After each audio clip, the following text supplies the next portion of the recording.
Buonasera a tutte, buonasera a tutti, benvenute e benvenuti alla serata di chiusura del ciclo di iniziative culturali a tema sportivo, sport e cultura organizzato dal Comune di Vittorio Veneto. Una serata di chiusura, come vediamo, in cui siamo davvero in tanti in tutti i sensi e crediamo si tratti della chiusura più bella che possiamo avere per questa prima edizione di questo ciclo di iniziative che come amministrazione abbiamo fortemente voluto e portato avanti e che ci auguriamo di avere anche in futuro. Ed è un ciclo di iniziative, lasciatemi solamente spendere due parole per ricordare chi abbiamo avuto come ospiti in queste settimane. Abbiamo avuto Vittorio Munari, no? famoso rugbista, commentatore, allenatore, giocatore e anima del rugby veneto e nazionale. Abbiamo avuto Sergio Tauciar, storico telecronista di pallacanestro. Abbiamo avuto Katia Serra dal mondo del calcio, giornalista e commentatrice RAI per lo sport, per il calcio femminile. Carolina Morace, che è insomma una leggenda dello sport italiano, anche lei evidentemente calciatrice. Abbiamo avuto una serata teatrale con lo spettacolo Maglia Gialla a cura del Centro Teatrale da Ponte. Abbiamo avuto Francesco Fraccaro, esperto di marketing sportivo e che lavora per il team Yamaha MotoGP. Abbiamo avuto una campionessa olimpica in carica, Mara Navarria, spadista, che ci ha parlato del tema della gestione della sconfitta nel mondo dello sport. E questa sera abbiamo come relatori e come relatrice abbiamo Paul Derbyshire, a cui tributerei subito un applauso di ringraziamento e di benvenuto. Poi darò una biografia del rugbista e poi idem per Luciana Montelattici dal mondo della pallacanestro.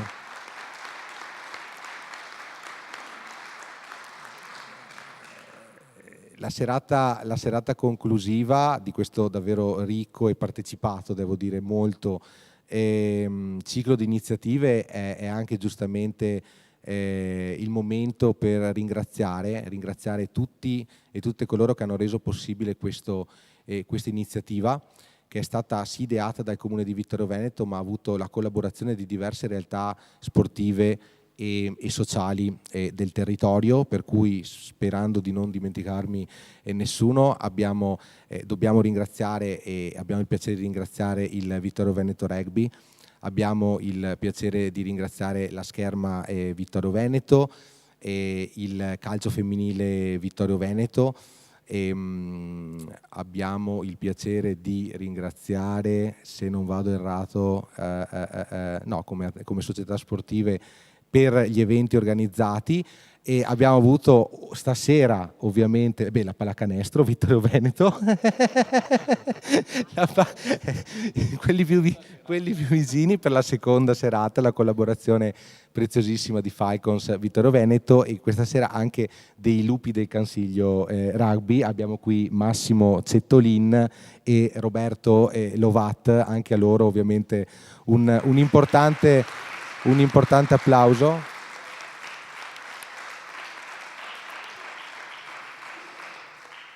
Ho visto anche in sala Maddalena Pasin, ecco qua, della Scherma San Marco, che ha anch'essa collaborato e anche portato una forte presenza, soprattutto per l'incontro con Mara Navarria. E questa sera, in cui si parlerà di basket e rugby integrato, abbiamo con noi il piacere di avere Lorella Cenedese di Anfas Sinistra Piave. Un altro applauso credo meritatissimo per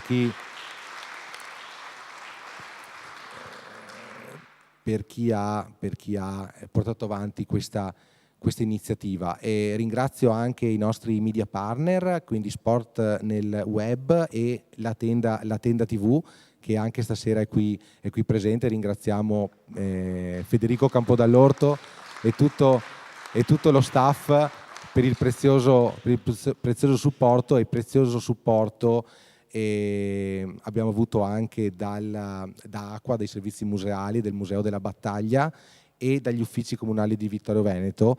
Entrambi queste realtà hanno letteralmente sputato sangue per poter organizzare questo ciclo di iniziative, e davvero siamo tanto grati per il loro lavoro. E ringraziamo anche Banca Prealpi San Biagio per il supporto all'iniziativa, sempre presenti. Detto questo, io prima di passare la parola e di presentarvi rapidamente relatore e relatrice, darei la parola per un saluto a Chiara Franchin del coordinamento del comitato per il rugby integrato della Regione Veneto, della FIR Veneto. Quindi se la dottoressa Franchin vuole dare un saluto.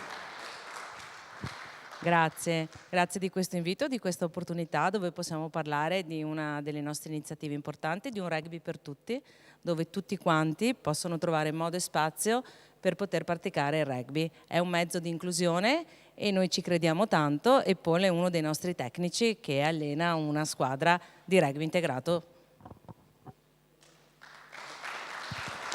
Grazie mille. In sala abbiamo anche l'assessora per le politiche di equità sociale e di genere, Laura Ceccarini, che poi darà un meritato applauso, e daremo anche a lei la parola per una riflessione alla fine. Tra i partner, mi stavo dimenticando perché è ovvio che questo doveva accadere, il Panathlon Vittorio Veneto. Abbiamo quindi Roberto Vatalaro qui presente anche come esponente del Panathlon, oltre che quindi un applauso.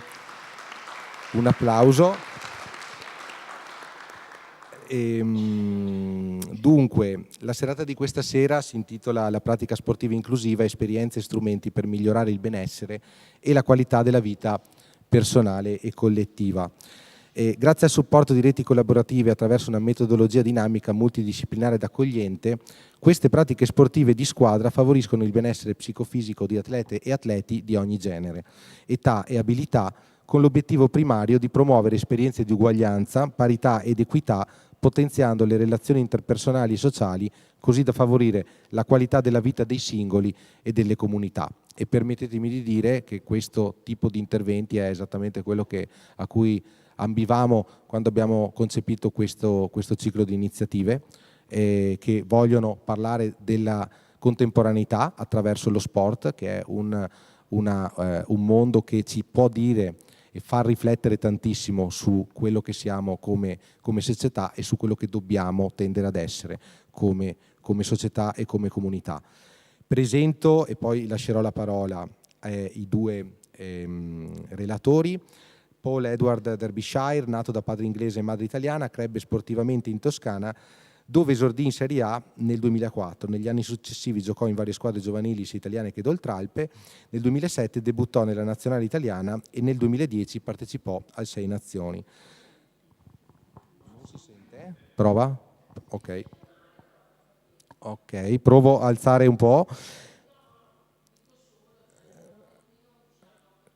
Ok, chiedo scusa.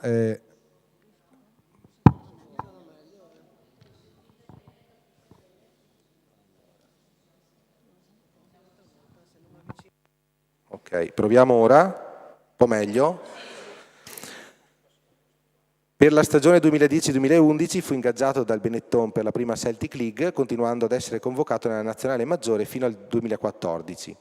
Dal 2020 si è trasferito al Mogliano, club con il quale poi collabora ancora svolgendo attività di club come allenatore delle squadre maggiori ed in particolare seguendo la squadra di rugby integrato il Branco. Luciana Montelatici, tramite la sua la sua esperienza diretta, illustrerà come è nato il basket integrato a Treviso, le difficoltà incontrate e le soddisfazioni ottenute. Per attuare questo progetto c'è stato un lavoro quotidiano da parte di molti affinché la parola integrazione non restasse solo uno slogan. In qualunque impresa che mette in cima ai suoi valori quella dell'integrazione umana e sociale, è necessario prima di tutto un entusiasmo vero, ed è da questo entusiasmo che sono nate le motivazioni, la grinta, le risorse inaspettate, l'impegno quotidiano, gli sviluppi costruttivi, i successi. Se sogno da solo è solo un sogno, se molti sognano insieme è l'inizio di una nuova realtà.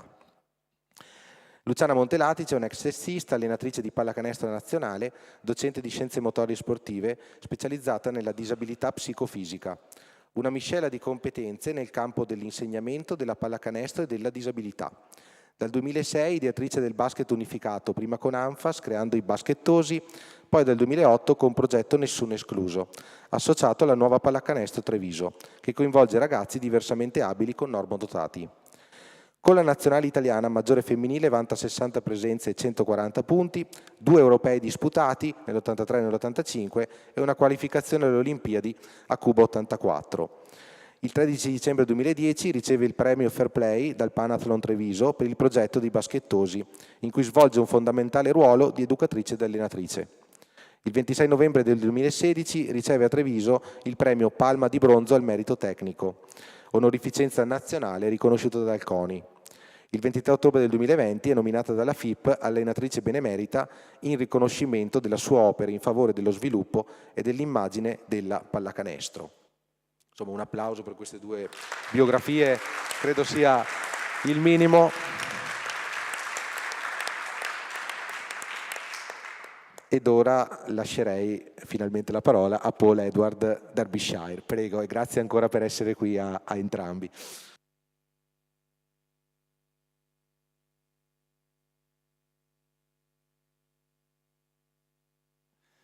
Eccomi qua.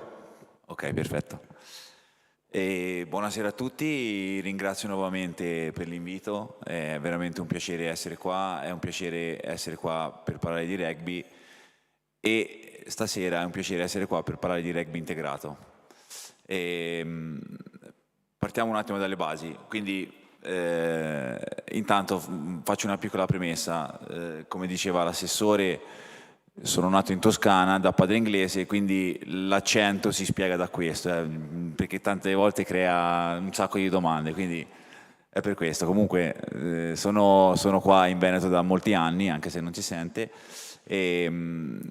per fare rugby. Quindi il rugby è la mia vita e quindi mi ha dato veramente un sacco. E quando finisce la carriera, diciamo, bisogna dare qualcosa indietro. Questo è sempre stato il mio pensiero. Quindi 2 anni fa ho smesso la mia carriera sportiva agonistica e volevo prendermi un anno sabbatico e in realtà ho subito iniziato questa esperienza con il rugby integrato, poi quest'anno seguo anche la cadetta del Mogliano, quindi insomma il rugby è tornato una parte molto importante della mia vita e sempre lo sarà, va bene. Volevo fare, prima di passare magari ai dettagli di questo rugby integrato, volevo fare una piccola magari panoramica sul rugby in generale, che io definisco con 2 aggettivi.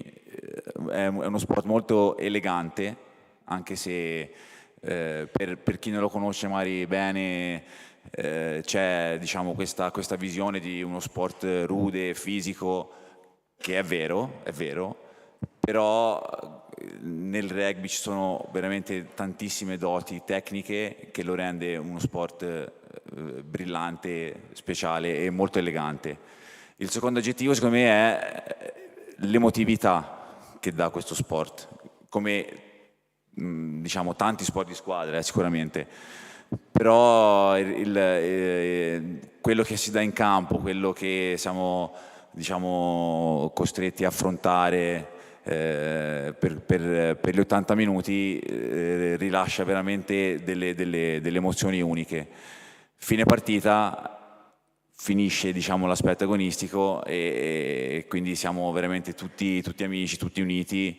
E quindi questi valori di cui tanto si parla nel rugby effettivamente sono veri, sono puri, e c'è stato anche un periodo magari dove spesso si parla di valori, sempre questi valori, ma ero fra virgolette anche un po' stufo, no, di sentire rugby, lo sport di valori, sì, però magari la gente non conosceva magari le regole. Poi però pensandoci è importante dare importanza a questi valori perché sono veri. Rugby è uno sport di valori ed è uno sport molto inclusivo perché è aperto a tutti. È ovvio che se si guarda magari le partite delle Sei Nazioni, che sono quelle un po' più visibili, vediamo tutti questi armadi, no? Quindi uno dice ma come? Io vedo solo gente super fisica, non lo vedo molto inclusivo. Ovviamente là parliamo dell'agonismo puro, sotto c'è un grandissimo bacino di squadre, giocatori, piccole realtà che abbiamo anche qua e che sono la linfa vitale del rugby e hanno squadre dilettanti dove veramente si trova il ragazzino piccolino al quarantenne che pesa 140 kg. Quindi penso che sia uno sport estremamente inclusivo. E quale sport migliore di questo per appunto inserire e parlare del rugby integrato? Allora, come dicevo, 2 anni fa ho smesso la mia carriera e come mi sono avvicinato al rugby integrato? Mi sono avvicinato grazie al Mogliano che stava, diciamo, partendo con questo progetto, quindi un dirigente si è avvicinato a me e mi ha detto: senti, ci sarebbe da dare una mano con un nuovo progetto con dei ragazzi che sono pochi, con disabilità, che verranno qua una sera a settimana e quindi serve da dare una mano. Ci sei? Ovviamente ci sono. Quindi il giorno seguente c'era una riunione dove mi presento e arriva anche un po' in ritardo per motivi, insomma, lavorativi. Entro, già tutto il personale seduto, tra cui la Chiara ovviamente. Appena entrato mi viene comunicato: ciao Paul, sei il nuovo tecnico del rugby integrato e farai anche parte dello staff del comitato regionale. Quindi ok, mi piacciono le sfide. Questo è stato il mio approccio al rugby integrato, diciamo molto così, d'impatto, diretto. È stato una delle scelte più belle della mia vita, sicuramente. È solamente 1 anno e mezzo che, diciamo, seguo questo percorso, però mi ha dato tantissimo. Quindi, diciamo, ora parliamo un po' meglio del rugby integrato. Allora, il rugby integrato credo che principalmente abbia due obiettivi principali, che sono il lavoro che viene fatto sul singolo, quindi sull'atleta disabile, sulla sua crescita personale attraverso il rugby. Quindi il rugby è un mezzo dove appunto alla base c'è l'attività motoria, quindi divertimento, ok? E tramite questa attività si cerca di aumentare, incrementare ovviamente sia le abilità fisiche, però soprattutto vogliamo far provare al ragazzo o alla ragazza delle esperienze che normalmente non avrebbero magari l'ambiente familiare o l'ambiente quotidiano, e cerchiamo di quindi portare nella loro vita delle esperienze sportive che però poi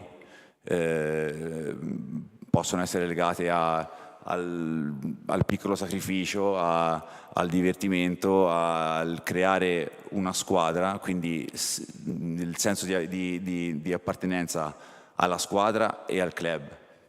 Quindi è un processo che cerchiamo di lavorare molto sul singolo. Ovviamente c'è anche l'aspetto un po' più generale dove cerchiamo appunto di incrementare e implementare un senso di abbattimento delle barriere, ok? Quindi l'inclusività deve essere vissuta da tutto il club, quindi quando parliamo di rugby integrato cerchiamo di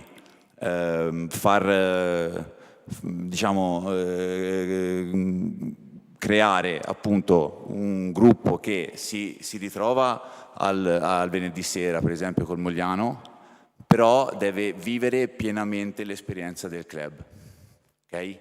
Questo fa bene sia all'atleta ragazzo che al club. Scusate, perché sono abituato a parlare così veloce.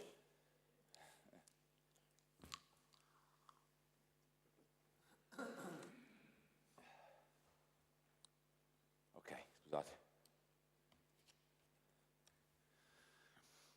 Ok, quindi appunto a Mogliano abbiamo creato questa squadra che si chiama il Branco, come diceva l'assessore, che è una piccola realtà, siamo in 7 giocatori per ora, però che hanno già creato un legame tra di loro, una rete comunicativa, un senso di appartenenza al club che fa del bene sia a loro e appunto sia al club. Per il club io penso sia molto importante avere questo progetto, sia appunto per abbattere le barriere, sia per anche dare un certo, fra virgolette, come dire, lustro, no? Perché comunque è un'iniziativa del genere, penso che possa essere solo che ammirata, no? Dall'esterno, quindi penso che sia un progetto che va promosso in tutti i club. Per finire, cioè anzi, per diciamo ampliare il panorama di questo rugby integrato, volevo anche parlare del progetto federale, quindi diciamo regionale. Questi club, cioè il Branco insieme ad altri 10, anzi penso che siano 13 quest'anno club del Veneto, diciamo, con questi club siamo riusciti a creare una rete dove appunto abbiamo delle tappe mensili dove ci troviamo in luoghi diversi, quindi Mogliano sarà una volta, poi c'è le squadre di Mira, c'è le squadre di Milano, c'è la squadra di Paese, ci sono molte squadre. All'interno di queste feste che noi chiamiamo, là ci troviamo tutti e abbiamo iniziato ancora di più un percorso di sia inclusione, sia di rete, quindi i ragazzi riescono a ampliare, diciamo, i loro orizzonti, a fare nuove conoscenze extra familiari, extra quotidiane, diciamo, ok? E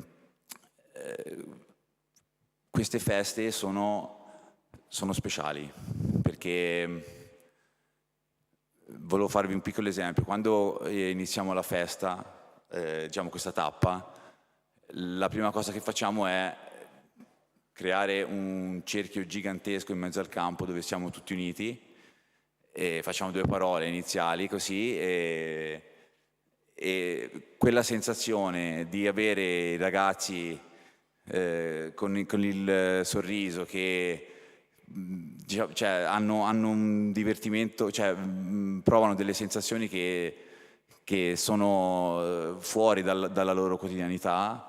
Penso che sia una cosa appagante al massimo. Poi ovviamente inizia la parte un po' più tecnica dell'allenamento dove diciamo dividiamo questi ragazzi in 3 fasce di livello e per un'ora diciamo dividiamo il lavoro separando comunque un minimo le diverse abilità. Questo perché ovviamente un un ragazzo o una ragazza che ha un po' più problemi sia motori o intellettivi non potrà, diciamo, divertirsi e dare il massimo con magari un ragazzo che ha un'abilità superiore. Quindi cerchiamo appunto di creare dei piccoli gruppi dove possono esprimere al massimo le loro capacità. Quindi fondamentalmente appunto dividiamo il gruppo in tre aree dove appunto dividiamo le fasi di allenamento seguendo alcuni schemi prefissati e quindi niente, insomma, abbiamo una parte di rugby al tocco, così chiamato, e cerchiamo anche di implementare e far diciamo, raggiungere al ragazzo anche la parte di rugby più simile al rugby vero, diciamo, quindi cercando di mettere anche una parte di contatto, ovviamente con tutte un po' le problematiche del caso. Basta, questa è un po' la nostra esperienza del rugby integrato e ovviamente se avete curiosità e domande, se volete venire a vedere queste feste vi assicuro che sono bellissime, quindi dopo anche magari ci possiamo scambiare numeri, contatti perché vi assicuro che è un'esperienza unica.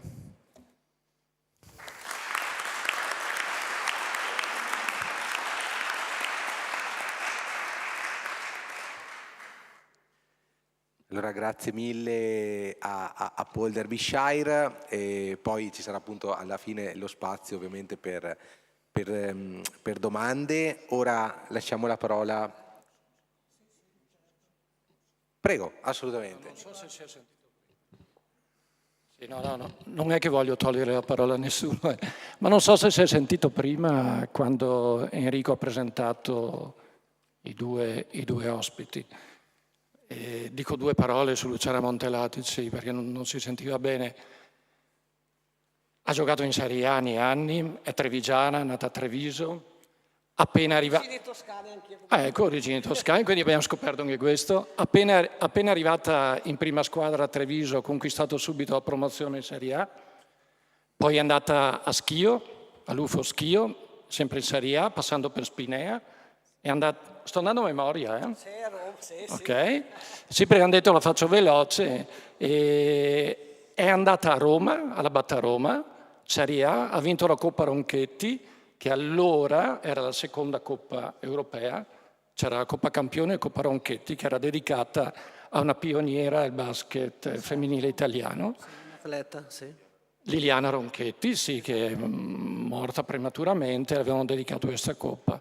Ripassando per Spinea è tornata a Schio. Sì, certo, ho passato 3 anni. Sì. Non sono mai riuscita a vincere uno scudetto e questa è proprio un po' una cosa che mi sta un po' sullo stomaco, però dai, siamo arrivati secondi. E poi è tornata, si sente? E poi è tornata a Treviso a finire la carriera. In nazionale ha partecipato ai campionati europei. Io ho letto i nomi di... Rubo 2 minuti, ho letto i nomi di quella nazionale, cioè Tracuzzi allenatore che è non lo so, un monumento del basket femminile italiano, Catapollini. Sì, grandi atlete che di un tempo. Luciana Montelatic. È stato un po' di tempo purtroppo. Lidia Gorlin, Bianca Rossi di Treviso, anche lei. Cioè io andavo tutte le settimane a comprare Superbasket, tutti i mesi comprare Giganti del Basket e leggevo questi nomi qua che erano dei personaggi incredibili per me, quindi averli qui stasera è tanto. E appena finito di giocare, Paf è partita ad allenare. Esatto. Giusto? Non si è fermato un attimo. Treviso, Venezia. E poi i bellissimi risultati li ho ottenuti con le squadre giovanili, se non sbaglio, a Ponzano e con la nuova pallacanestro Treviso. E qua apro una parentesi, Luciana Montelatici è una docente di scienze motorie e sono orgogliosissimo di dire questo, perché per ottenere i risultati a livello giovanile e poi per avere l'idea nel 2006 di ideare il basket unificato e poi a Paese il progetto Nessuno Escluso, ci vuole... Prima ho iniziato appunto a Paese con i baskettosi, creando il gruppo di basket integrato, il primo gruppo di basket integrato a Treviso, e dopodiché mi sono spostata a Treviso. Ci vuole una sensibilità particolare, quindi io so che qui in sala ci sono degli insegnanti di educazione fisica e sanno cosa vuol dire lavorare con i giovani e anche con certe situazioni a scuola. Sì. Allora, ve l'ho presentata bene, adesso dico sì. a Luciana che ci racconti un po' come ha avuto, ci racconti un po' come hai avuto l'idea nel 2006, come è nato tutto e ci racconta un po' la storia. Io non vi parlerò tanto di metodologia perché diciamo che non è il campo, il momento adatto. Di quello che parlerò oggi sarà quello che è stato il percorso mio dalla creazione del basket integrato a Paese, con l'aiuto non da solo ovviamente, perché la scintilla mi è scattata guardando in televisione un mio collega, un allenatore di basket che aveva creato questo gruppo a Bologna. Da là io ho detto, scusa, ho le competenze, il basket a me ha dato tanto, ho dato io anche tanto al basket, perché non dare anch'io un po' di felicità e delle opportunità a questi ragazzi? E da là è iniziato il tutto. Io a quel tempo insegnavo a Paese, in particolare a scuola media di Postioma, facevo Paese e Postioma, e la mia collega era la Doriana Scartozzi. Al che io mi sono subito catapultata da lei, le ho detto guarda Doriana, ci sarebbe questa possibilità e iniziamo a fare qualcosa, e lei ovviamente ha preso con grande entusiasmo questa mia idea e da là abbiamo iniziato. Il percorso non è stato facile sicuramente, perché come tutte le cose all'inizio, sì, là ho portato delle diapositive per rendere un po' l'idea di quello che è stato fatto nel corso degli anni. E sì, c'è stato l'aiuto soprattutto della scuola. Da scuola, a quel tempo che c'era il preside Baccarini, un personaggio favoloso, ha accolto anche lui con grande entusiasmo questo nostro progetto, ci ha dato la disponibilità della palestra, ci ha dato spazi anche per creare un seminario, perché quando io ho visto questa intervista con Marco Calamai, questo allenatore, docente anche di filosofia, quindi un certo personaggio, gli ho detto Doriana, invitiamole, facciamo un seminario. È stato invitato, sono stati invitati insegnanti, educatori, volontari che hanno partecipato a questo seminario, ed è stato sicuramente un momento di grande arricchimento e di conoscenza, perché purtroppo, mi tocca dire purtroppo, c'è ancora tanta ignoranza, tra virgolette, riguardo alla disabilità. Non c'è una conoscenza molto superficiale. Fatto questo piccolo appunto, diciamo, abbiamo passato 2 anni con la Doriana, abbiamo fatto grandi cose, abbiamo fatto collaborazioni con la scuola, e molti insegnanti di scienze motorie ci hanno invitato nelle loro scuole, abbiamo fatto tornei con i ragazzi del nostro gruppo mischiati agli alunni della scuola, e questo è importante. Come vedrete nelle diapositive, non sono mai persone adulte che interagiscono con i miei atleti, sono tutti giovani, e questo c'è un motivo. Perché io volevo sensibilizzare e voglio tuttora sensibilizzare i giovani a questo, perché creare quella complicità, quell'accoglienza che deve essere sentita, deve essere già programmata dai giovani, cioè deve essere sentita dai ragazzi giovani. Solo loro poi possono progredire, possono portare questo messaggio nella società. Per cui io non parlo mai di integrazione, sì, integrazione perché ci sono dei ragazzi che sono integrati normodotati con diversamente abili, ma non c'è quella accoglienza che dovrebbe esserci quando questi ragazzi entrano a far parte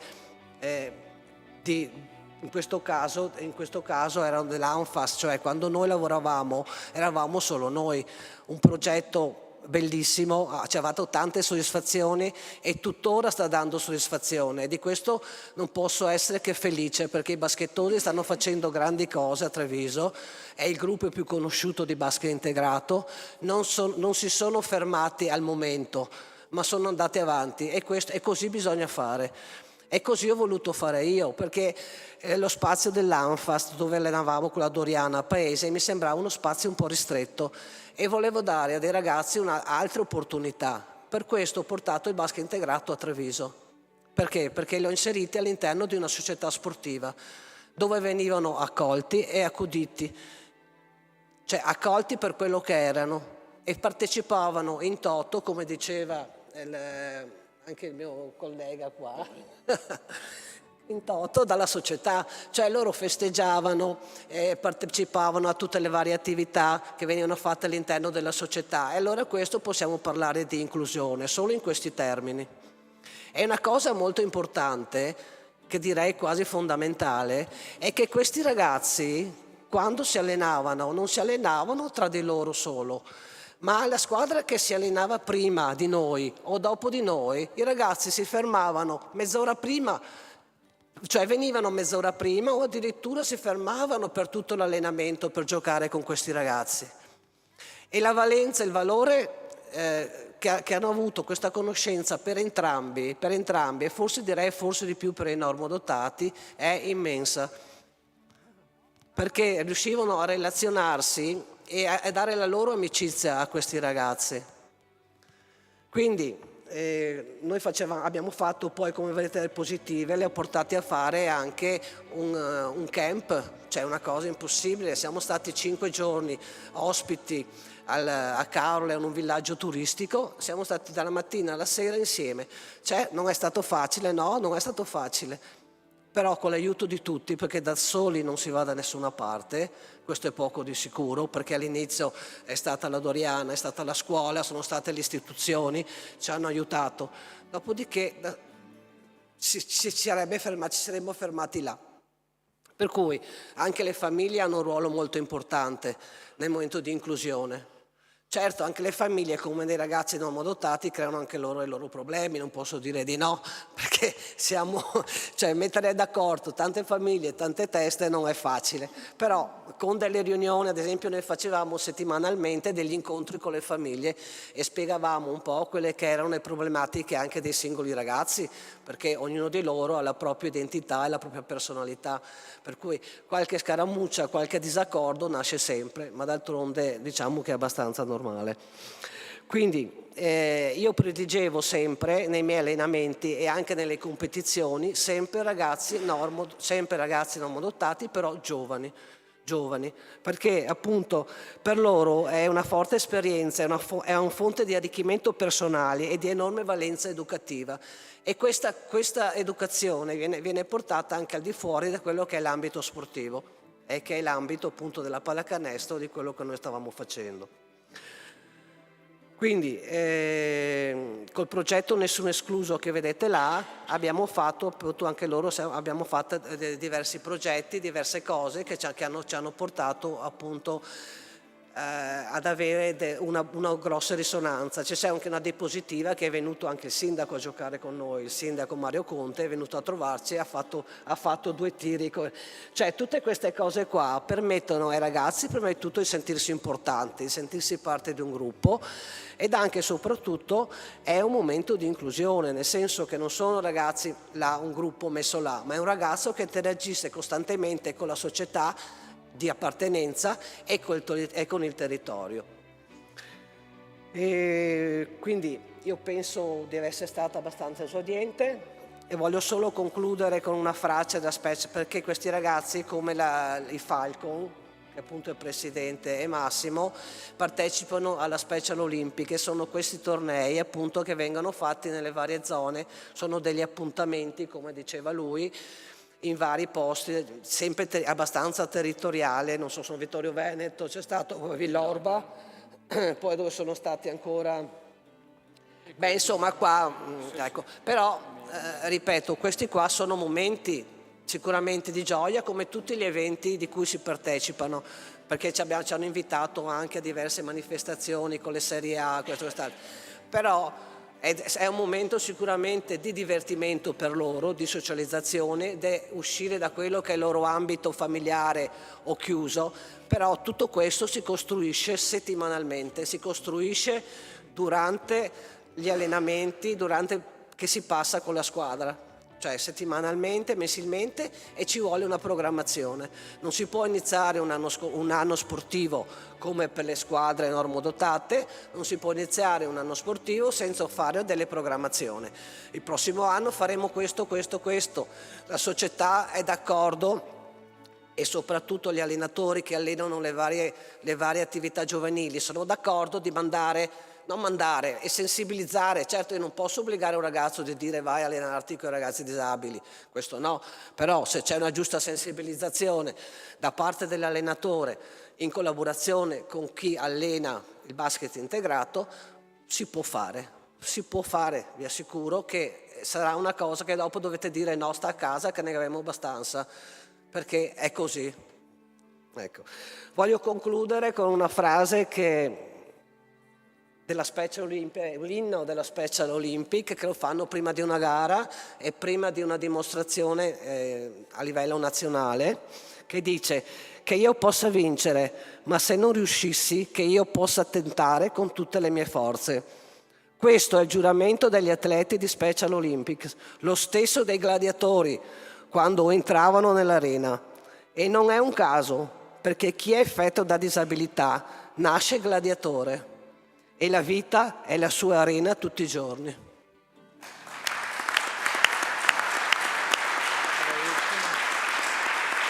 Dico due cose.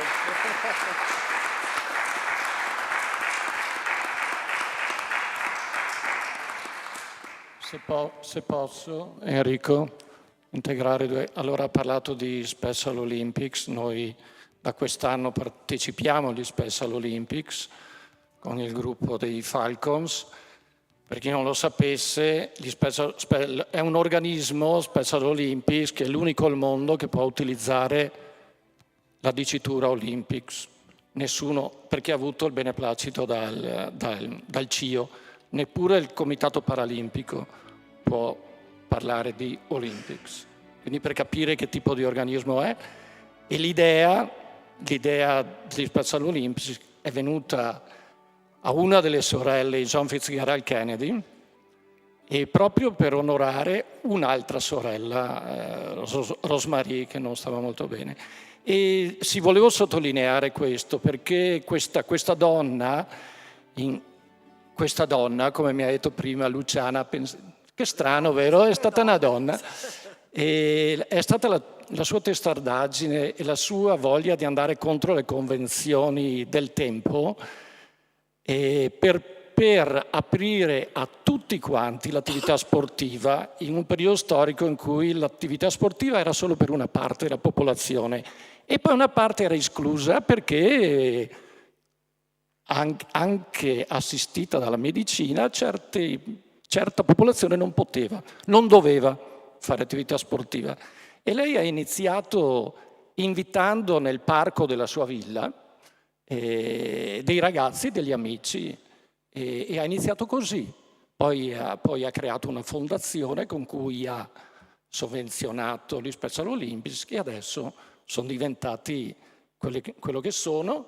Volevo anche dirvi che martedì, cioè l'altro ieri, ad Atene, allo Zapeion di Atene, c'è stata la cerimonia dell'accensione della fiaccola degli Special Olympics, perché dall'8 marzo a Torino ci sono gli Special Olympics invernali.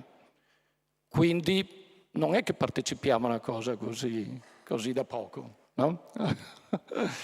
E ecco, il suggerimento che ci dà, e qui dopo io, per quanto riguarda i Falcons, che racconteranno un po' anche quello che facciamo qua a Vittorio, lascerò la parola a Roberto Vattalaro, che è il nostro referente per il gruppo del basket inclusivo, e volevo anche salutare Michela Giacomini, che è l'allenatrice del gruppo.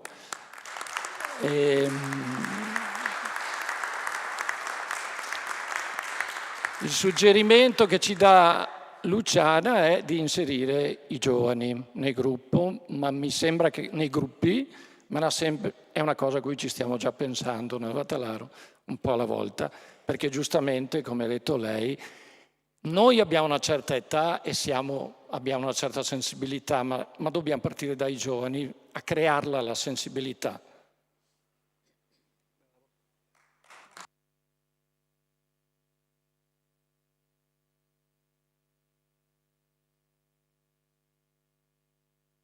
Roberto, è arrivato il tuo momento. Sì, io sono presidente, quindi sto dietro un po' a tutto, ma so poco di tanto. Poi invece ci sono quelli che seguono i progetti e quindi sa molto più di me. Poi questo che si sente meglio. Eccoci. 2 parole molto veloci. Volevo raccontare quello che stiamo facendo. È 1 anno e mezzo che ci siamo lanciati in questa avventura. Oggi abbiamo 2 squadre che partecipano agli Special Olympics.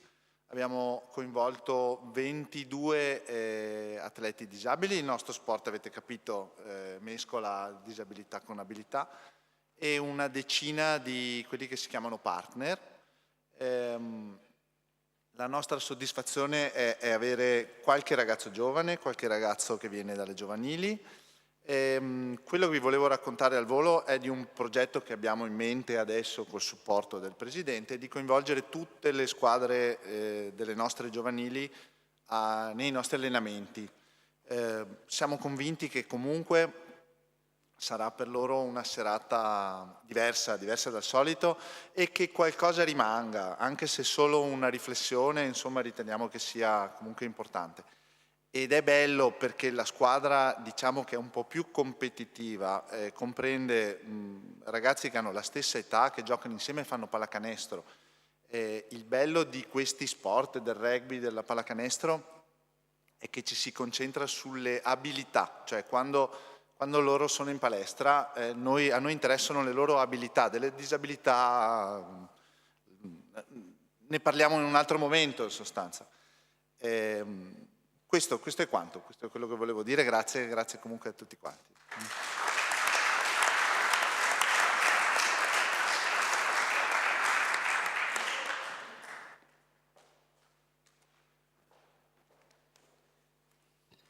Grazie mille sia a Luciana che a Massimo che a Roberto per l'illustrazione ampia anche di quello che viene fatto nel territorio. E a proposito di quanto viene fatto nel territorio, ora cedo la parola a Roberto Lovat dei Lupi del Cansiglio, appunto sui progetti in corso per il rugby integrato a Vittorio Veneto. Grazie Roberto. Mi sentite? Sì. Buonasera. Lupi del Cansiglio. Non abbiamo un campanile. Il Cansiglio è a cavallo di 2 regioni, 3 province e una moltitudine di amministrazioni locali. È nato apposta questo nome, tant'è che le nostre attività non vengono fatte in un campo. Noi ci avviciniamo alle persone che hanno bisogno e quindi corriamo a destra e a sinistra. Le amministrazioni locali, le parrocchie ci mettono a disposizione degli spazi e noi li sfruttiamo alla grande, perché abbiamo cercato di superare il concetto storico che è la squadra che si adatta all'allenatore, ma siamo noi che ci adattiamo al singolo. E ogni singolo che viene a conoscerci, per fortuna ci resta. Perché abbiamo voluto partire con un approccio che non trovavamo nel territorio. L'aspetto sportivo è un mezzo per raggiungere un fine molto più ampio, e il rugby è forse quello che in questo momento ci piace di più, per tutta una serie di valori che a volte sono solo citati, ma noi ci crediamo, quale il sostegno. Il sostegno non è aiuto, Io aiuto qualcuno che ha un bisogno, io sostengo chi si sta già impegnando per raggiungere uno scopo. E la socializzazione, quindi il mitico terzo tempo, che è stato uno degli elementi che mi ha avvicinato al rugby, è un elemento molto importante. Chi si è avvicinato non sapeva di questo terzo tempo, adesso i genitori dei nostri ragazzi hanno fatto il gruppo parallelo e organizzano il menù. E noi non ci preoccupiamo, ma abbiamo primo, secondo e contorno ogni fine allenamento. Questo è un grande...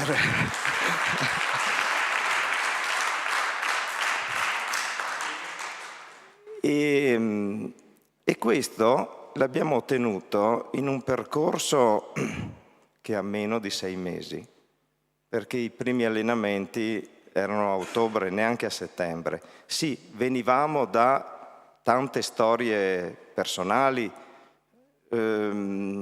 dove abbiamo detto sì, mettiamoci assieme, facciamo una rete, al fine di mettere assieme le diverse competenze per superare tutti gli ostacoli.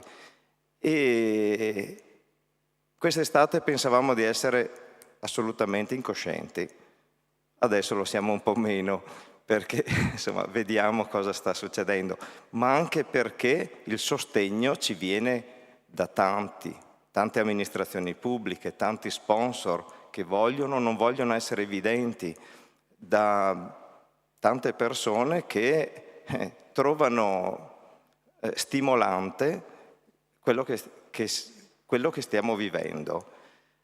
Alla fine il rugby, ci siamo resi conto, è vero quello che si dice, non è un gioco, è uno stile di vita, e noi lo trasformiamo in un territorio dove ha bisogno di crescere culturalmente con i valori del rugby.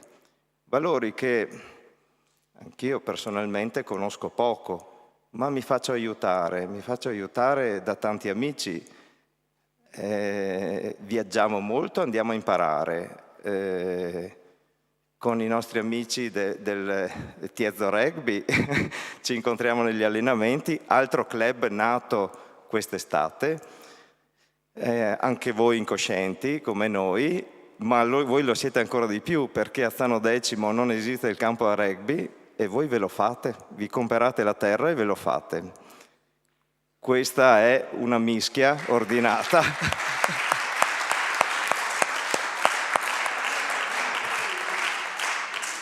Ma la cultura noi la assorbiamo nei club storici, la frequentazione e le relazioni con i club dell'Interland trevigiano è fondamentale. Questa settimana eravamo a Casale sul Sile, la scorsa al Villorba. In questo modo creiamo una rete che nel momento in cui, come fate voi a fare una cosa? Ok, guarda, la soluzione era così facile e non la vedevo.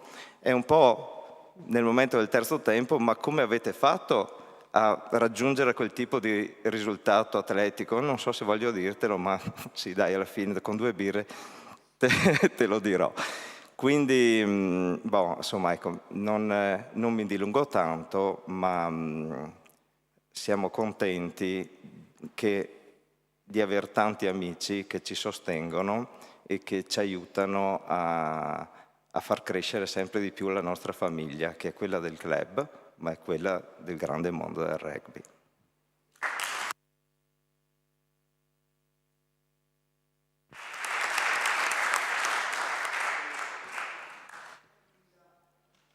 Grazie a Roberto Lovat e al lavoro che tutte le società di sport integrato porta avanti sul territorio. Mi è piaciuto la tua disamina, no, del concetto di sostegno, cioè del fatto di supportare, no, qualcuno che già si è attivato, e credo che questo sia questo sia anche il lavoro che ha portato avanti ANFAS Sinistra Piave in questo specifico progetto o rete di progetti che si è generato, e per cui ho il piacere di dare l'intervento di chiusura del tavolo a Lorella Cenedese di ANFAS Sinistra Piave. Grazie mille.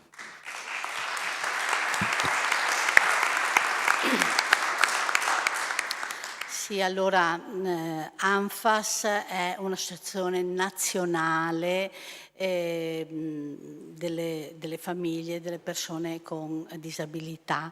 È l'associazione più grande che c'è in Italia ed è attiva dal 1958, è la più grande, la più certificata, ed è certificata. E per quanto riguarda la nostra associazione Sinistra Piave, che è una di queste realtà territoriali, noi copriamo il territorio del distretto di Pieve di Soligo, oppure parliamo adesso dell'ambito, quindi circa 28 comuni, circa 200.000 abitanti, e la nostra associazione ha più di 110 soci, quindi di famiglie. E stasera è stato molto bello sentir parlare questi mostri sacri dello sport che ci hanno dato vari stimoli e varie idee. Quello che credo sia il mio compito è quello di farvi sapere dalla parte delle famiglie che cosa ha generato questa rete di sport inclusivi. Allora, diciamo che la cosa è partita nel 2023 perché alcune mamme ci hanno chiesto di organizzare qualcosa per il tempo libero per i loro ragazzi, perché nonostante facessero delle attività che preparavano al lavoro, però si sentivano senza amici, si sentivano isolati. E le possibilità che avevamo erano abbastanza limitate, perché si pensava di trovare qualche operatore che magari portasse fuori dei ragazzi qualche sera così. In realtà è arrivata una proposta da un'allenatrice vulcanica che è Michela Giacomini, e che era supportata dalla volontà anche dei Falcons di Vittorio Veneto, di partire con una squadra di basket integrato. Questa squadra ha trovato subito l'adesione di tutte queste realtà, insomma, di questi ragazzi che avevano bisogno anche di impiegare il tempo libero, ed è talmente cresciuta che nel giro di poco tempo, l'hanno detto anche prima, insomma, sono diventate 2 le squadre, i red e i blu. E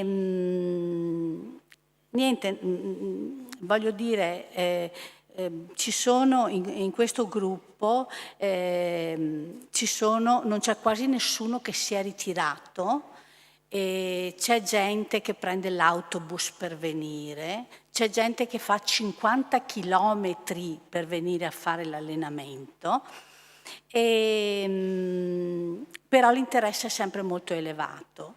Ci sono persone che avevano difficoltà motorie, ci sono persone che hanno disturbi dello spettro autistico, ci sono persone iperattive, persone introverse, ma quando incontrano Michela tutti si mettono in moto.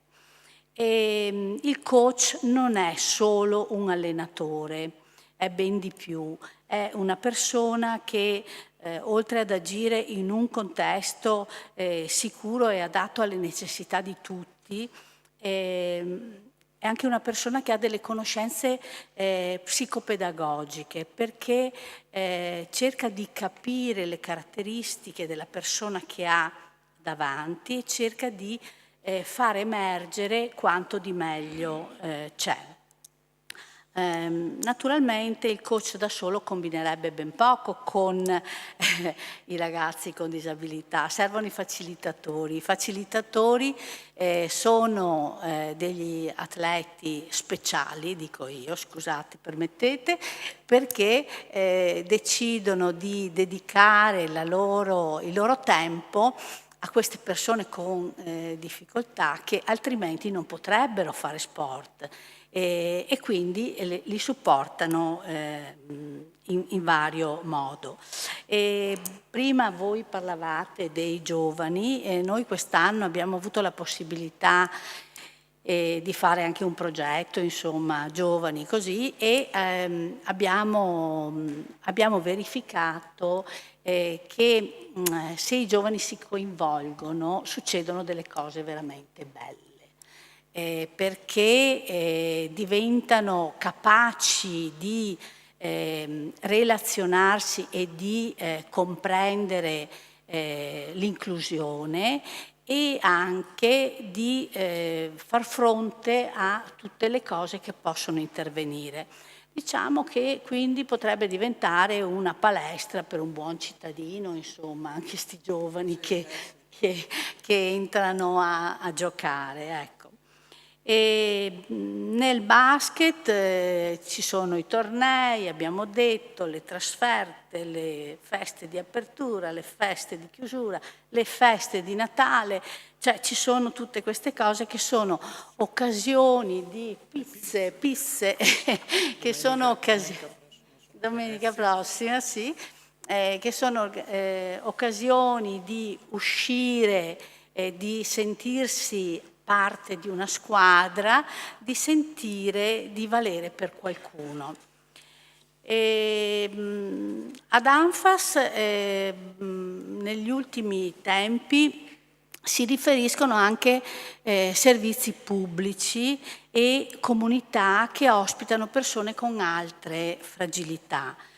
Parlo di fragilità psichiche, di fragilità comportamentali, oppure ci chiedono anche per bambini in età scolare o preadolescenziale, perché ormai, lo sapete tutti, insomma, i disturbi dell'attenzione, i disturbi dello spettro autistico, la depressione giovanile sono delle problematiche molto vaste e che necessitano di interventi multipli. Nella primavera del 2024 invece abbiamo avuto un'altra proposta di miglioramento della qualità di vita delle persone con disabilità, l'allenamento del touch rugby.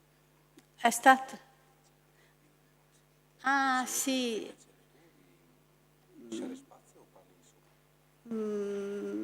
se vuoi facciamo una pausa, allora partiamo col basket, sì, facciamo vedere cosa fanno i ragazzi. Un attimo, tanto dura 2 minuti.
Allora, il rugby dopo, sì, ecco, sì. Allora dicevo che siete contenti ragazzi? Siete venuti bene? È stato bravo Federico, perché è lui laggiù che ha fatto le foto.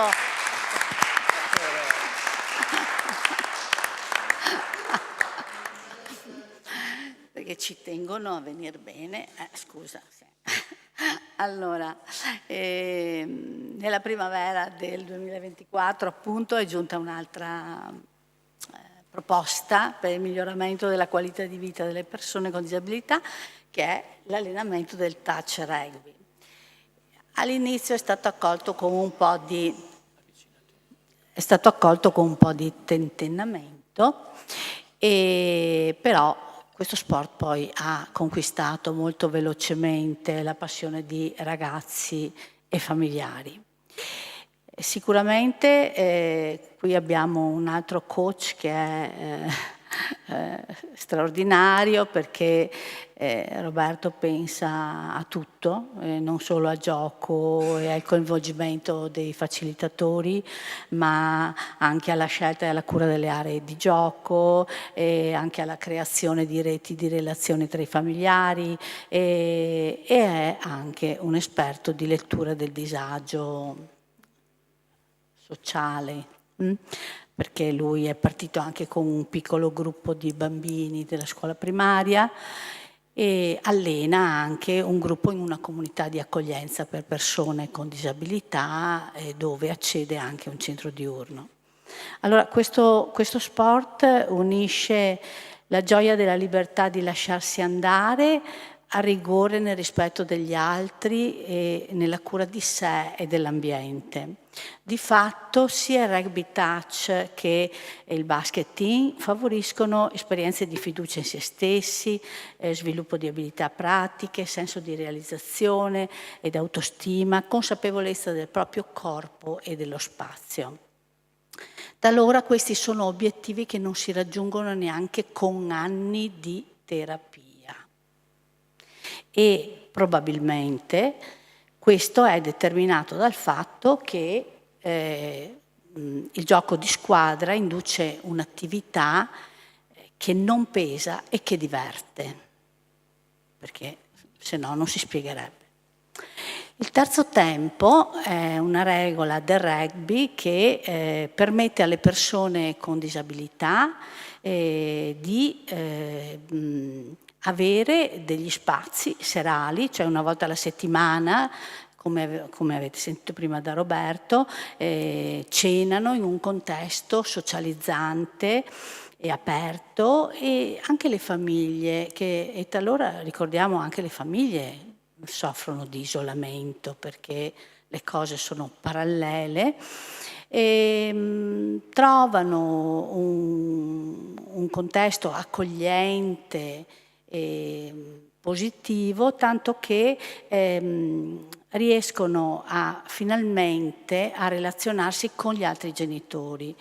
E questo ha fatto sì che è nato un gruppo che non solo fa i menù per le feste, ma si sente molto coeso, si sente molto supportato, e quindi insomma è una cosa abbastanza rara che non si sarebbe verificata in altro caso. Insomma, in ogni ambito la squadra è il contesto in cui si impara la sportività, il fair play, la resilienza, la determinazione, l'autocontrollo, la fiducia negli altri e in se stessi. Ci piacerebbe che tutte le persone che ne hanno bisogno potessero accedere a queste attività e che queste iniziative fossero numerose e capillari nel territorio. Devo dire che già stasera qui insomma, ho sentito parlare di possibilità di scherma inclusiva, e poi vabbè, insomma, abbiamo qui anche il nostro carissimo Borca che fa mountain bike inclusiva, insomma sì, tanti ormai ci aiutano in questo senso. E quindi non ci resta che dire grazie a tutti di esserci e continuiamo assieme verso la prossima meta.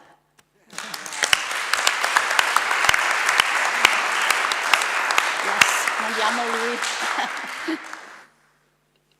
E ora diamo il giusto spazio anche al rugby integrato.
Grazie a Federico Campodall'Orto per il video e grazie a Lorella Cenedese per questo quadro. Tengo a dire che è da queste cose che si misura il grado di civiltà di una comunità, ricordiamolo sempre, e quindi siamo ovviamente onorati, ecco, di avere realtà di questo tipo. E io cedo la parola all'assessora Laura Ceccarini e grazie di essere qui, Laura. Ti lascio pure.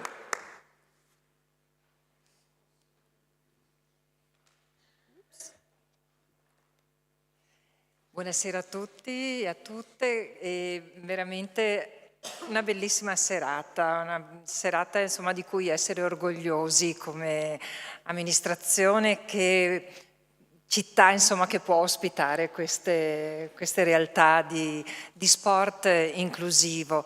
E ringrazio gli ospiti per averci portato stimoli a guardare avanti, a non aver paura di sognare in grande e di osare, perché spesso si ha paura, no, di pensare a qualcosa di diverso, a qualcosa di nuovo, e invece insomma voi ci segnate che bisogna osare, informarsi, studiare, fare le cose fatte bene, perché non si improvvisano, però dopo i risultati si possono ottenere.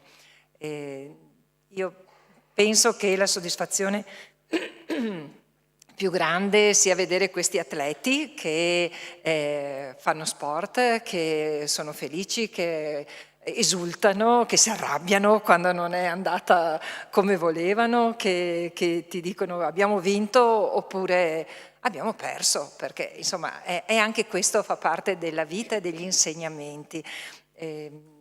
Ho una bellissima immagine di i ragazzi e le ragazze del basket che vengono a vedere le partite della prima squadra e ti dicono: ho la divisa uguale io, guarda che, cioè, perché è così, si è tutti parte della stessa società e la divisa è quella, no? Quindi il sentirsi veramente uguali e parte, esatto. E, come il basket, il rugby sono sport, no? Quindi ci sono ragazzi che possono trovare in queste discipline la loro dimensione, però bellissimo è anche il teatro. Ci sono altre realtà dove si possono fare esperienze di condivisione, no? Alla pari, assolutamente. Ecco, allora li ha portati a fare teatro, oppure ci sono altre possibilità, no? Ma l'idea è quella di condividere, di stare insieme semplicemente, no? nel fare. C'è una fatica, una difficoltà ad avvicinarsi al mondo della disabilità, soprattutto per i giovani. Abbiamo visto nel progetto, no, agire quanto... Però è un primo step. Se noi aiutiamo i giovani a avvicinarsi e a conoscere, nel momento in cui conoscono e la persona diventa Mario e Francesca e ci stanno insieme, veramente vedi che le barriere non ci sono più. E quindi ecco, nelle nostre esperienze insomma ci sono atleti di tutte le età, per cui sì, qui si parlava forse di realtà proprio giovanili, noi abbiamo delle realtà molto miste anche come età, però è chiaro che riuscire a portare ragazze e ragazzi anche coetanei, no, dei più giovani è un obiettivo cui tendere, anche se devo dire che l'affetto che dimostrano per gli altri giocatori della squadra è bellissimo, per cui a volte veramente non vedono neanche la differenza, non c'è neanche differenza d'età insomma in campo e in quell'ambiente, in quell'occasione. Ecco. Non mi dilungo, non volevo dire niente di più se non veramente ringraziare e valorizzare queste esperienze che aiutano tutti noi, insomma, vedere le partite è di un'emozione incredibile, c'è veramente il tifo che viene fuori mentre vedi una partita di basket o di rugby, è veramente forte, quindi bravi, complimenti ai nostri atleti.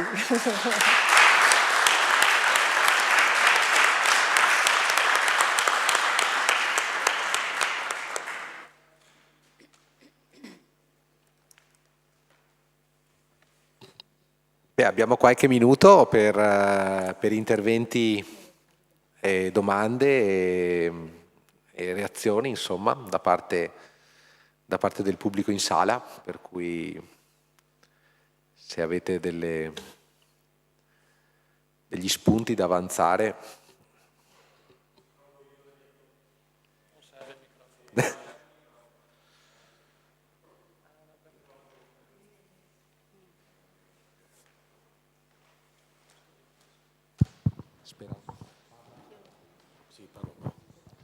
Allora, ciao, non si sente credo. Si sente? Ah, allora sono io che non sento. Volevo semplicemente dire questo, ci tenevo ad essere qua questa sera perché praticamente è da tantissimo tempo, io ormai sono un insegnante di educazione fisica in pensione da 5 anni. Però la frase che dicevo sempre ai ragazzi a scuola è: guardate di leggere bene e anche in modo critico quello che di solito non accade. A scuola voi avete la possibilità di vedere uno sport inclusivo.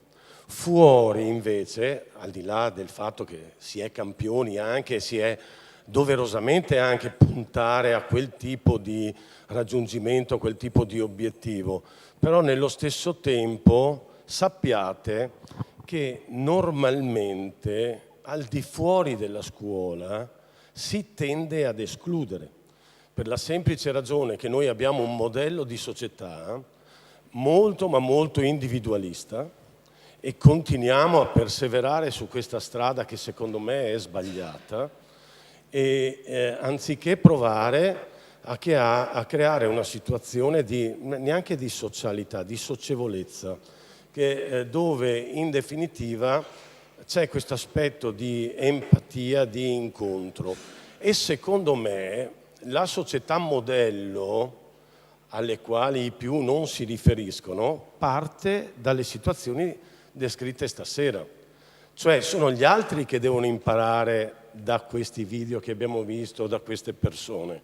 E se riusciamo con altro aspetto del modello di società che purtroppo dal mio punto di vista sempre viviamo, è quello, tutti quanti lo dicono ma mai lo si fa, di correre sempre in modo frettoloso, non si sa mai quanto si possa raggiungere chissà che cosa per raggiungere sostanzialmente niente.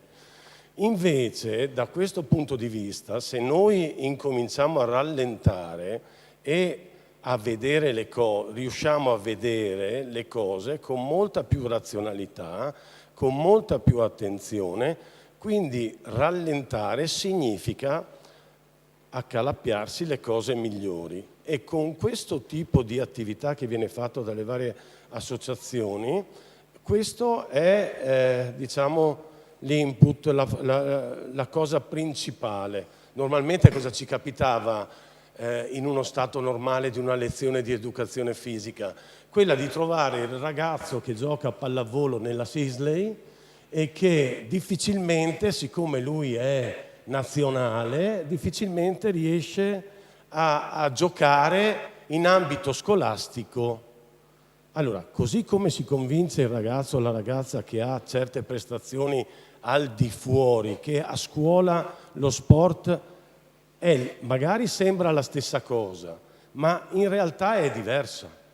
È diversa perché tu devi includere gli altri e devi includere. E quindi questo tipo di attività sportiva che queste associazioni fanno hanno un grosso compito: convincere la maggioranza delle persone che hanno, sempre secondo me, il modello sbagliato, a fare e a inseguire il modello giusto. Spero di essere stato chiaro.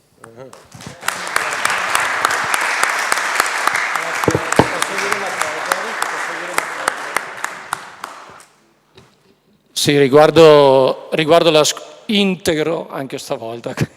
No, riguardo la scuola mi è venuta in mente adesso una testimonianza di una campionessa olimpica di Parigi, paralimpica di Parigi 2024, Giada Rossi di Zoppola, qua provincia di Pordenone, che quest'anno ha compiuto un'impresa nel tennis tavolo in carrozzina, perché è riuscita a battere in finale un atleta cinese che era alla quinta Olimpiade e non aveva mai perso una partita.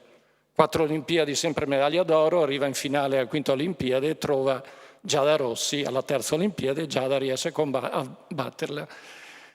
Ho avuto il piacere di incontrarla qualche mese fa e mi raccontava che lei, va bene, aveva avuto un incidente a 14 anni, un tuffo in piscina, gli è esplosa una vertebra solo per l'impatto con l'acqua, era una promessa della pallavolo, che lei il tennis tavolo in carrozzina aveva cominciato a giocarlo a scuola, perché l'insegnante dell'istituto superiore, i compagni di classe, il dirigente gli avevano creato la situazione perché lei potesse partecipare all'attività sportiva. E da lì lei ha imparato 2 cose. Prima ha capito che faceva parte di una comunità, perché gli era capitato prima invece di essere messa in disparte. L'insegnante non sapeva cosa farle fare, stai lì. Poi è arrivato l'insegnante giusto. E 2, le potenzialità. Lei ha pensato, ma allora io posso arrivare. Dopo, al di là del fatto che abbia vinto la medaglia d'oro, che diventa anche un fattore secondario, il fatto che grazie alla struttura scolastica, chi gli ha dato la possibilità di partecipare all'attività, lei si è autoconvinta che poteva fare qualcosa e quindi poteva partecipare alla vita della scuola e della classe.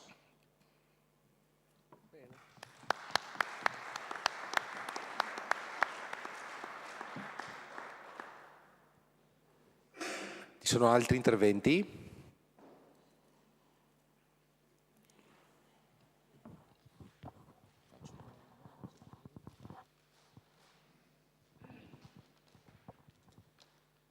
Vorrei solo fare un intervento da parte di genitore. Io vedendo il mio ragazzo andare a fare pallacanestro, è il più grande, cioè così. E lui mi dice, fate un allenamento, sono bravo, vero io? Io dico sì. Lui è sempre stato, andava sempre a vedere le partite di calcio di suo fratello, molto, anche lui voleva giocare, voleva fare, però non siamo stati capaci di fare una squadra di calcetto, dove che lui anche seguiva. Però dopo, quando ho iniziato a fare pallacanestro, vedere dei ragazzi che prendevano la palla e la lanciavano siano a 1 metro, adesso fare canestro. Questa è la soddisfazione più grande di noi genitori. Forse manca uno spazio per i genitori, mentre aspettano i figli che stanno facendo allenamento, fare gruppo tra di loro, perché siccome siamo genitori un po' lontani, anche dal centro di Vittorio Veneto, ho detto, sarebbe bello avere un tavolino a fare giocare a burraco, tanto perché lo sport unisce anche i genitori. Andare a vedere una partita e essere là insieme per applaudire tutti. Nel basket forse manca un po' il terzo tempo. Quello sì sarebbe da fare, ma non durante gli allenamenti. Io dico quando si va a fare i tornei, perché si incontra altra gente. Sì, ma il ristoro ognuno fa per conto proprio. Sì, non è che sia coinvolgente, ecco. Questo sarebbe bello farlo. Però sentire i figli che ti dicono sono bravo, quando mai avrei pensato che mi chiedesse una cosa del genere. Sì, grandissima, grazie.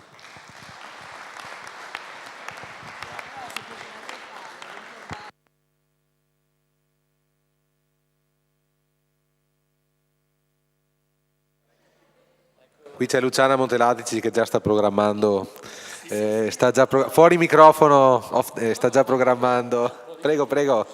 No, nel senso che questa idea che ha dato il genitore si potrebbe creare, siccome ci sono questi incontri da Special Olympic, che il panino viene preso al volo, gli viene dato il sacchetto e ognuno si sposta, si potrebbe essere creata magari allungando di qualche un'ora in più la manifestazione e creare un momento di condivisioni, seduti tutti insieme a tavola, magari ognuno si mangia il suo panino, però non da solo, con vicino una persona che magari non conosce, un ragazzo.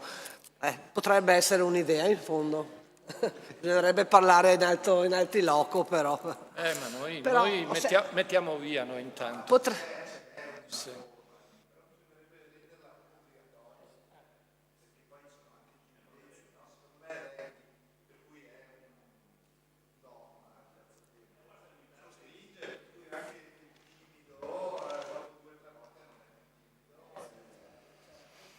Ma se ci invitate a un vostro torneo, non preoccupatevi che siamo preparatissimi.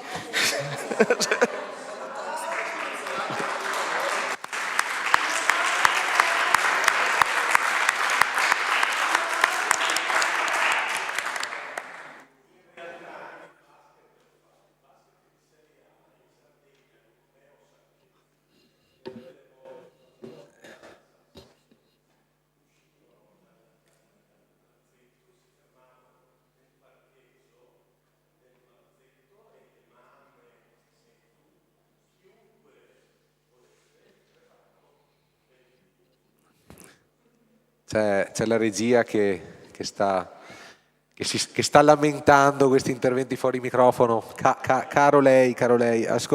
Allora, se non ci sono altri interventi, io avvierei verso la conclusione della serata. E ovviamente tributando un applauso collettivo per quanto abbiamo avuto il piacere di condividere questa sera.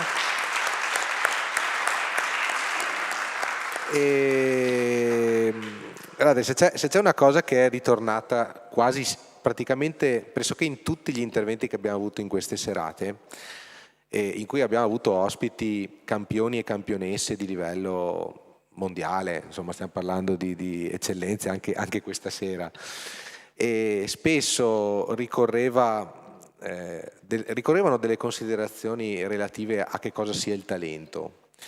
Perché spesso nel linguaggio anche di tutti i giorni noi identifichiamo per talento una particolare predisposizione fisica, motoria a fare sport, e senza alcuna esclusione questi campioni, queste campionesse, evidentemente stiamo parlando insomma di persone comunque che avevano delle qualità motorie eccellenti, notevoli, però dicevano tutti guardate che la differenza fra un buon giocatore e il campione la fa il talento, cioè la testa.